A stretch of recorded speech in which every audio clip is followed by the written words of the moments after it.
I think that any Big 12 win is good. You know, you get the game over with, and you see the K-State Oklahoma State score, and you realize that anything can happen on a given night. And I'm pleased, first of all, to win. And I thought really we played really well in the second half. And the first half was a few things. I mean, it was maybe still feeling sorry for ourselves a little bit over our performance at TCU, but then on the flip side of that, also Jatari getting in early foul trouble threw us off a little bit in the first half because of just chemistry and the things that she can do for us. But I did think that we played a really good second half, other than a little bit too much fouling, but I thought offensively we got in a pretty good flow. And Ariel was terrific the entire game, took off right where she left off in Fort Worth, and is just really in a good flow, a calm flow, I guess I would call it, where she's very smooth with what she's doing offensively, making really good decisions.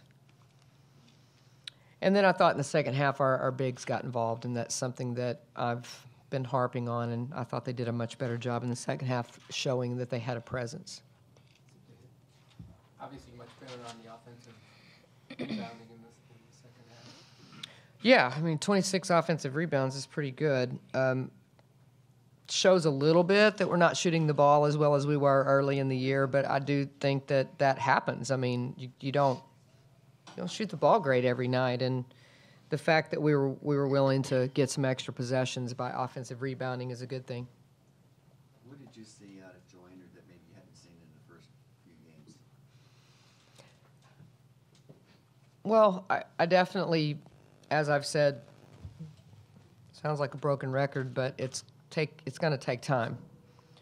And every day, I would imagine, will feel better for her and for us. But I did think that we watched film after the TCU loss, and I thought that all of our players' attention to detail was better in practice. But in particular, she kind of had a look like, I know I've got to start valuing my reps so that I can get myself back in game mode. And I thought that she had her best practice yesterday. How do you feel at this point, as far as conditioning and just chemistry with the team? Like she said, it's still going to take some time.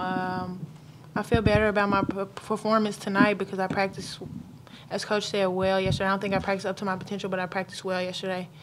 I just have to continue to take my reps serious and just believe in myself. And just as much as my teammates believe in me, I think I need to continue to believe in myself.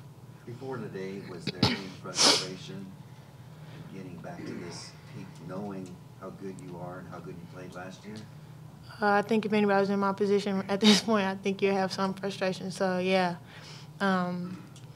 it's frustration every day, just waking up knowing that I'm as good as the players that are playing, and I just want to be able to contribute in any way I can. And so I think just continue to take it day by day and don't get ahead of myself, and just continue to do the things that I know I can do to help contribute to my team. Ariel, after the way the team played at TCU in the first half tonight, did you just say, enough of this, I'm going to take over the third quarter? You had 10 points. I'm no good to my team when I'm overhyped or trying to do too much. So I've talked to some of my coaches, even some of my teammates. They just told me to calm down and play, and that's what I've been trying to do. But I think it's more so about our team focusing on the main goal. Ariel, how big an asset can she be when she gets back to her normal form? Just her personality, period. She can be a very big asset. I mean, she can play basketball. She's a good basketball player. She has to get her timing back, in my opinion. Given how hard you rebound and play defense and get steals and drive, how do you calm down? I mean, that's sort of that intensity is sort of your game. I guess just realize that it's a game. It's fun. It's supposed to be fun. I'm playing with some great players. We got great coaches. I'm in a really good spot. There's no need to be overzealous. Just calm down and let what's supposed to happen happen. Ariel, you've got a fairly big game on Monday. How do you feel about your team heading into the toughest opponent that you've seen so far? I feel pretty good. I think we're learning how to have pure intentions about practice, learning how to focus better and learning how to prepare with the mindset that we have to go in and actually use what the coaches tell us in the game, not just sit and film and listen, but actually apply it to the game. So I feel in a really good position. Are you worried at all that the players might get overhyped? You're going to get the biggest crowd of your career probably in this building. Everybody's talking about it. How do you keep a level head in this case? I'm definitely going to be excited, happy. They're a very good basketball team. We're a good basketball team, 2 big schools, it's going to be a crazy crowd. I mean, these are the games that you want to come to Texas to play. So, of course, we're going to be excited, but when the ball tips, it's time to play basketball. Karen, at what point, you mentioned calming down into a flow for Ariel. How long has that been going on? Maybe? I think that she's been her best in her career this year at that. I mean, every now and then we've had a couple of games that I could pinpoint where she looked like she was shot out of a cannon. But, I mean, there's major improvement in a lot of areas in a sense of she's been able to keep herself out of foul trouble, and that was part of the overzealous play last year. She's learned that task this year to stay out of foul trouble for the most part. And I think that there's only been really a couple of games where she's seen, and it's most of the time it's out of wanting to win so bad and wanting to do her best. And I think she's starting to realize that she can't control everything and everybody, and that she just needs to do what she's capable of doing and hope that she can get her teammates to rise to her level.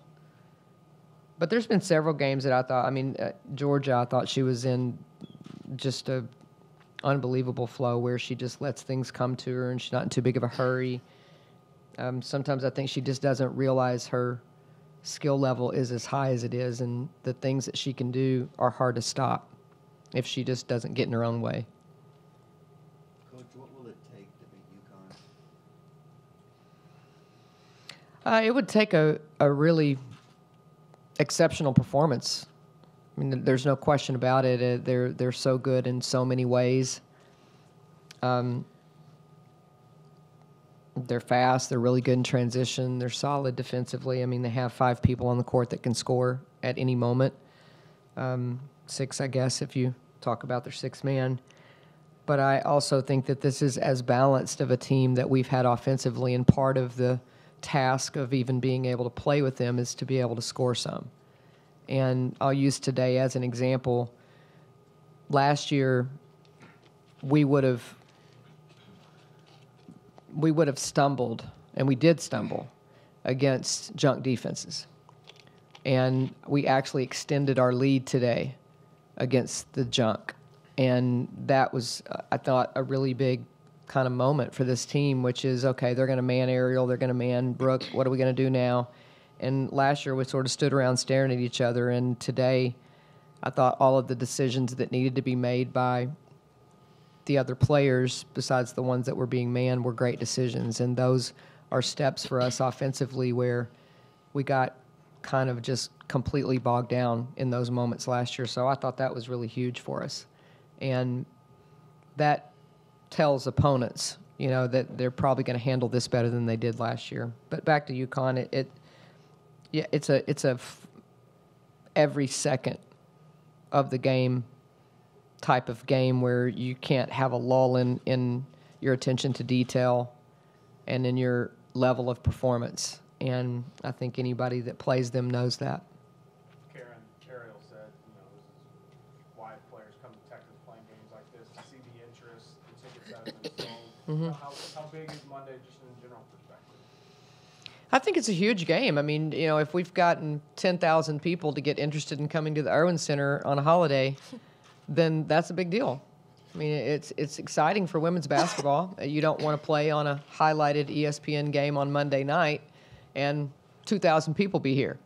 So I'm excited that our community has, and I would say when I say community, I also mean the basketball community in the state of Texas, because I cannot tell you how many people are coming from not local. Lots of high school players that want to see this type of basketball game. And the only thing that I think we're responsible for is showing up and competing. I mean, we should be really super excited about this.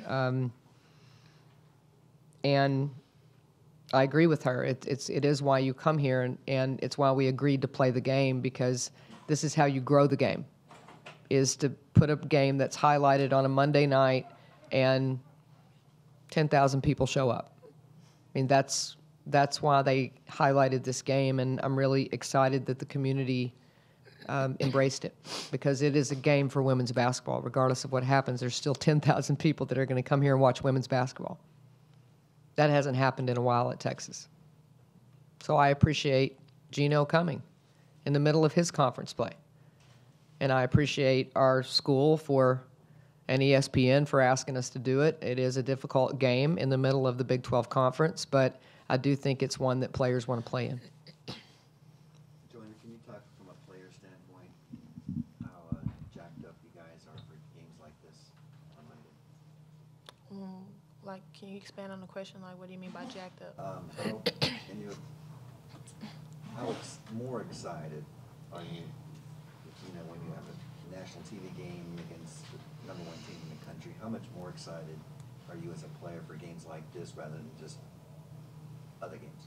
I think Ariel hit it on the head, just saying, like, you do come to Texas to play in games like this, and I don't think we should take it lightly. This is a really good team that we're about to face, and I think we just need to prepare well. And I know we're all going to be excited, and we're excited about the number of people that we have coming to the game, and I think we just need to focus and get ready for Monday. Ariel, after the Oklahoma game, their coach and a couple of their players said Texas transition game is far superior to UConn because they played both of you guys. They did say UConn, they have a way of not making mistakes, and that could be a difference. Do you feel that you've seen them enough to know whether you do have a transition, the guard play, moving the ball up the court and scoring like that? I do think we have a good transition game, but pretty sure we'll find out Monday. Coach, Brooks had a rough stretch shooting-wise. Do you feel that that's a result of defenses kind of focusing more on her, or do you feel like it's more of a mental thing where she just needs to shoot her way out of it? I think any shooter has to shoot their way out of things. I mean, you don't ever tell a shooter not to shoot. And if you play the game long enough, you go through stretches once or twice in your career where it just doesn't go in. And I think at times it's probably the way people are playing her, but then there's been some other times that it's just not, it just hasn't gone in. And I mean, you look at the TCU game, and again today I thought that she didn't have as many opportunities for an assist, but I mean she had 11 assists and 0 turnovers against TCU. So I do appreciate that she's not trying to force something just to get the ball to go in. She's happy to assist, and she's happy to win. And, there wasn't even a conversation that we had about how good those 11 assists and 0 turnovers were against TCU, because she could have cared less what her performance was. We lost, and she was not very happy about that. So Brooke is about winning, and this will pass. It does with good shooters. Ariel, you played a lot of minutes at the 4 spot today. What kind of changes do you make playing-wise when you move from the wing to the forward spot? That's a good question. I mean, I don't try to change too much because I feel like it would be a mismatch for the other team because I'm a guard playing the 4 position. But more often than not, in our league, we have a lot of guards playing the 4 position. So it's kind of just more so 4 guards on the floor than me being at the 4.